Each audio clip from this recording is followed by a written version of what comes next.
Magandang araw mga kababayan. Ako po si Grace. At ako naman po si Norbert, ang inyong mga tagapagatid ng impormasyon sa Pinoy Mongolia Community. Nakipag-ugnayan ang mga BOD ng Pinoy Mongolia sa Embahada ng Pilipinas sa China upang magsagawa ng isang cultural event sa darating na Agosto o Setyembre sa taong ito.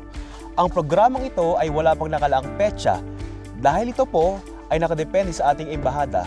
Sa cultural event na ito ay magkakaroon ng iba't ibang kaganapan. Kalakip ito ay mga sumusunod: katutubong sayaw, awit ng kundiman, pagtatangkilik ng mga produktong Pilipino, at mga palarong Pinoy at iba pa.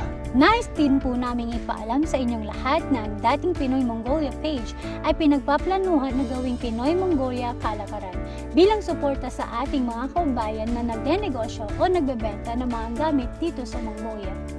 Sa kagustuhan ng mga BOD na maitaas ang standard ng community, lalo na sa ating social media, nagkaroon po ng proyekto ang ating chairman at bumili ng professional microphone para sa magandang kalalabasan ng mga video ng Pinoy Mongolia.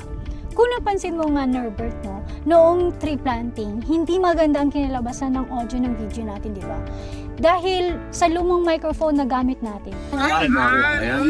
Ako po si Grace. At ako naman po si Norbert. Maraming salamat kay Chairman Elmon dahil nagkaroon tayo ng magandang microphone. At ito ang mga latest na impormasyon na aming nakalap sa BOD. Hanggang sa muli, sa Ikang Nadare, Happy Nadam Taol, paalam!